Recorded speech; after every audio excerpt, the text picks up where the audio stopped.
Hi friends, welcome back to మన channel. Video నచ్చితే చిన్న లైక్ మాత్రం మర్చిపోకండి. శ్యామలాదేవి ఎలాగైనా బన్నీని తన వైపు తిప్పుకోవాలని చెప్పేసి ప్లాన్ వేస్తుంది. ఈలోపు మాత్రం శ్యామలాదేవి వెంటనే ఆ ప్లాన్తో వసు వాళ్ళ ఇంటికి వస్తుంది. ఎవరు అని చెప్పేసి అలా బయటికి వచ్చిన ఇక వసు, మీరా బన్నీ చూడడానికి వచ్చారా అని చెప్పేసి అడుగుతుంటుంది. అవునండి, ఎలా ఉన్నావు బన్నీ అని చెప్పేసి అడుగుతుండగా, ఫైన్ ఆంటీ, బాగున్నాను, మీరే నన్ను సేవ్ చేశారా అని చెప్పేసి అంటుండగా, అవును బన్నీ అని చెప్పేసి ఈ విధంగా శ్యామలాదేవి అంటుంది.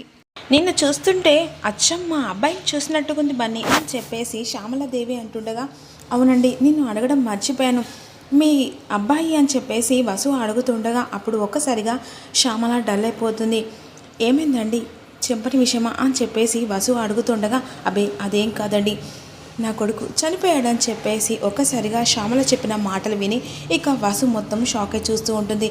అయ్యో సారీ అండి, తెలియక అడిగాను అని చెప్పేసి అంటుండగా, పర్వాలేదండి అని చెప్పేసి శ్యామల అంటుంది. అయినా నీ కొడుకు చచ్చాడు, కాకపోతే మా వసు వదిన అదృష్టం, బన్నిగాడు బ్రతికాడు, మొదటి మగుడు చచ్చాడు కాబట్టి ఈ రాజభోగాలు అనుభవిస్తుంది. అయినా నీ కొడుకు చచ్చాడు కాబట్టి నువ్వు ఇలా ఉన్నావు అని చెప్పేసి శ్యామలను నానా మాటలు అంటూ ఉంటుంది దమయంతి. ఇక మరోవైపేమో అభి జయంతి కోపంగా చూస్తూ ఉంటారు. ఇక నోరు ముస్తావా లేదా అని చెప్పేసి జయంతి దమయంతిని అంటుండగా, నేను తప్పుగా ఏం మాట్లాడానమ్మా, ఉన్నదే కదా అన్నాను అని చెప్పేసి దమయంతి అంటూ ఉంటుంది. ఇక పర్వాలేదండి అని చెప్పేసి శ్యామల వెళ్ళొస్తానని చెప్పేసి వెళ్తుండగా సుమంగళి దమయంతితో ఈ విధంగా అంటుంది. ఏ, నువ్వు ఎలా మాట్లాడాలో ఎక్కడ మాట్లాడాలో అర్థం కాదనే, నువ్వు ఇలా మాట్లాడావనుకో మన ప్లాన్ మాత్రం సక్సెస్ కాకుండా అవుతుంది. ఎందుకో తెలుసా, నువ్వు ఇలా సూటిపోటి మాట్లాడవనుకో, నిన్న అభిగాడు వార్నింగ్ ఇచ్చాడు చూసినావా, నిన్ను మెడల్ పట్టుకొని బయటికి గెంటేస్తా అని ఆ పని చేస్తాడు. అప్పుడు నీ కూతురు ఈ ఇంటికి కోడలు కాదు కదా, ఇంటి ముంగడ కూడా భిక్షం ఎత్తుకునడానికి అవసరం పడదే అని చెప్పేసి ఈ విధంగా అంటుండగా, ఇక అత్త నోటికి మాటలు ఎంత వస్తే అంత మాట్లాడకు, ఉన్నది కదనే చెప్పాను, నీ నోటి దూల బాగున్నట్టున్నది, ఆ దూలను కాస్త తగ్గించుకో, ఎలా ఎక్కడ ఏం చేయాలో అది చేస్తేనే నువ్వు సెట్ అవుతావు. ఇలా వచ్చిన వాళ్ళందరికల్లా ఇక వసు గురించి చెప్పావనుకో, అభికి కోపం వచ్చిందనుకో, నువ్వు ఈ ఇంట్లో కాదు బయట ఉంటావని చెప్పేసి సుమంగళి అంటూ ఉంటుంది. ఇక మరోవైపేమో పిల్లలు శ్యామలను చూసి ఎక్కడో చూశానని చెప్పేసి ఆలోచిస్తూ ఉంటారు. ఇక లోపలికి వెళ్ళిన తర్వాత, చాలా మంచిది కదా మమ్మీ, తను నన్ను సేవ్ చేసింది అని చెప్పేసి బన్నీ అంటూ ఉండగా, అవును, ఒక దేవతలాగా వచ్చి నేను సేవ్ చేసిందని చెప్పేసి వసు అంటూ ఉంటుంది. ఈలోపు కీర్తి, మమ్మీ నీకు ఒక విషయం చెప్పాలనుకున్నా, ఏంటి కీర్తి అని చెప్పేసి ఇక అభి అడుగుతుండగా, ఆ రోజు యాక్సిడెంట్ చేసింది అన్నయ్యని నేను చూశాను అని చెప్పేసి కీర్తిలు అనేసరికి ఒక్కసారిగా వసు ఇక అభి షాక్ అయిపోతారు. ఏంటను ఏమంటున్నావు? నిజం మమ్మీ, ఆ రోజు ఇక కావాలనే యాక్సిడెంట్ జరిగింది, ఇక అన్నయ్యను గుద్దేసి వెళ్ళిపోయారు, అది కావాలని చేశారు అని చెప్పేసి పిల్లల మాటలు విని ఇక వసు అభి షాక్లో ఉండిపోతారు. వాడెవడో మీకు తెలుసా అని చెప్పేసి అభి పిల్లల్ని అడుగుతుండగా, తెలియదు డాడీ, కాకపోతే వాడు కావాలని అన్నయ్యకు డ్యాన్స్ ఇచ్చాడు అని చెప్పేసి పిల్లలు చెప్తూ ఉంటారు. కావాలని అన్నయ్యని చంపాలని ప్లాన్ చేశారు డాడీ అని చెప్పేసి పిల్లలు చెప్తుండగా, అంటే యాక్సిడెంట్ కాదన్నమాట, కావాలని ఇది ప్లాన్ చేశారన్నమాట అని చెప్పేసి అభి ఆలోచిస్తూ ఉంటాడు.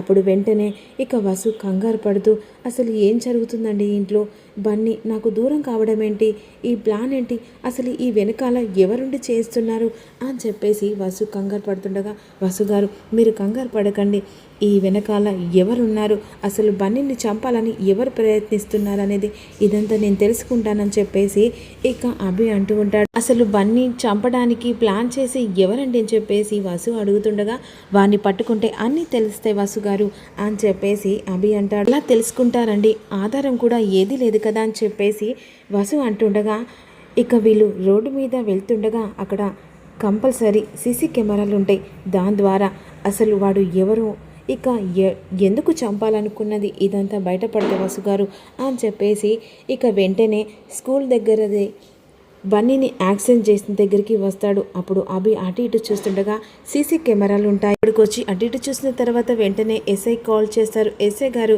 యాక్సిడెంట్ సంబంధించిన సీసీ ఫుటేజ్ కావాలి, అరేంజ్ చేయగలరా అని చెప్పేసి అంటుండగా ఓకే సార్, ఒక 10 మినిట్స్ పడుతుంది సరే అని చెప్పేసి అభి కాల్ కట్ చేసిన తర్వాత సీసీ ఫుటేజ్ వెంటనే ఇక సెల్కు పంపించేసరికి ఒక్కసారిగా దాన్ని రిపీట్ చేసి చూస్తూ ఉంటాడు. అప్పుడు వెంటనే సీసీ కెమెరాలలో ఇక బైక్ మీద అలా వచ్చి ఇక కావాలనే యాక్సిడెంట్ జరిగిందంతా కనిపెడుతూ ఉంటారు. అది చూసి ఒక్కసారిగా అభి షాక్ అయిపోతాడు. అంటే ఇది కావాలని ఎవరో చేశారు. ఇక అక్కడ కార్ కూడా ఉంటుంది, ఆ కార్ నెంబర్ కూడా చూస్తూ ఉంటారు. ఇక అసలు ఇది ఎవరు చేశారు, ఇది కావాలని చెప్పారని చెప్పేసి బైక్ నెంబర్ నోటరీ చేసుకుంటారు. ఇక ఆ బైక్ నెంబర్ నోటరీ చేసుకొని ఇక వెంటనే దాని ద్వారా నిజాన్ని బయట పెట్టాలని అభి నిర్ణయించుకుంటారు. ఈలోపు ఇంటికి వచ్చేసరికి ఏమైందండి అని చెప్పేసి అంటుండగా వాడు ఖచ్చితంగా దొరుకుతాడు బస్సు, అసలు బన్నీని ఎందుకు చంపాలనుకున్నాడు, వాడిని పండుకుంటే నిజం దొరుకుతుందని చెప్పేసి అంటుండగా ఇక బైక్ నెంబర్తోని ఇక కాస్త పోలీసులతో సాయంతో ఆ బైక్ని పట్టుకుంటారు. వెంటనే పట్టుకునేసరికి ఇక మరోవైపేమో హారిక మాత్రం శ్యామలను కలవడానికి వస్తుంది. ఎలా ఉంది మేడం, ఇక వాళ్ళందరూ మిమ్మల్ని నమ్మారా అని చెప్పేసి అంటుండగా ఈ శ్యామల పోయిన తర్వాత నమ్మరా, అయినా ఇక బన్నీని నా దగ్గరికి చేర్చుకోవాలంటే ఖచ్చితంగా నేను వాళ్ళకు దగ్గర కావాల్సిందే, మెయిన్ బన్నీని నా వైపు తిప్పుకోవాలి అని చెప్పేసి అనుకుంటూ ఉంటారు.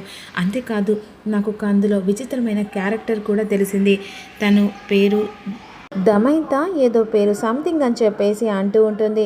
తను వసు అంటే చాలా పగ్గగా ఇక వసుని చూస్తే చాలా ఇరిటేట్గా మాట్లాడుతుంది అని చెప్పేసి అంటుండగా ఓ దమైంతి వదిన, తను మా ఇంటి ఆడపడుచు, కాకపోతే వసు అక్క అంటే తనకు కూడా చాలా కోపం అని చెప్పేసి అంటుంది.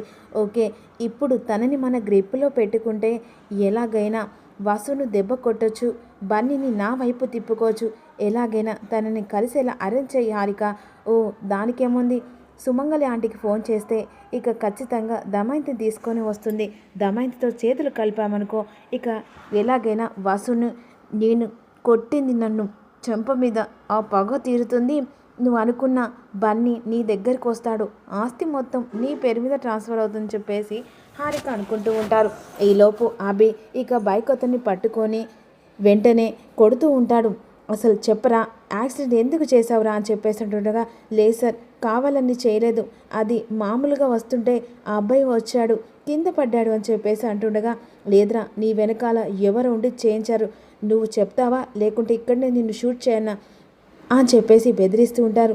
లేదు సార్, లేదు నేను చంపలేదు, కావాలని చేయలేదు సార్ అని చెప్పేసి అంటుండగా లేదు, నిన్ను పోలీసులకు పట్టించి షూట్ చేసి చంపేస్తారా అని చెప్పేసి అంటుండగా వెంటనే మనసులో అనుకుంటాడు, అమ్మో నిజం చెప్పబోతే నేను చేస్తాను, అంటే సార్ కావాలనే చేశాం, నా వెనకాల ఎవరో తెలియదు కానీ ఒక ఆవిడ వచ్చి నాకు డబ్బులు ఇచ్చింది, ఆ అబ్బాయిని యాక్సిడెంట్ చేయమని అంది అని చెప్పేసి అంటుండగా ఎవరు ఆ వ్యక్తిని చూస్తే గుర్తుపడతావా, గుర్తుపడతాను సార్, ఇక తను డబ్బులు ఇస్తే సరే అని చెప్పేసి నేను ఈ పనికి ఒప్పుకొని ఆ బాబుకు యాక్సిడెంట్ చేయించాను, ఎవరు అని చెప్పేసి ఆలోచిస్తూ ఉంటారు. ఒకవేళ హారికను బయటికి పంపించాం కదా, దానివల్ల వసు మీద పగపట్టిందా అని చెప్పేసి ఆలోచిస్తూ ఉండగా వెంటనే ఫోన్లో నుంచి హారిక ఫోటో చూపెట్టేసరికి షాక్ అయిపోతాడు. ఇక సార్ ఈవిడే నాకు డబ్బులు ఇచ్చింది, మరి ఇచ్చిన తర్వాత బాబుని ఇక యాక్సిడెంట్ చేయమని ఈవిడే చెప్పింది సార్ అని చెప్పేసి ఒక్కసారిగా ఈ మాట అనేసరికి ఇక ఒక్కసారి షాక్ అయిపోతాడు అభి.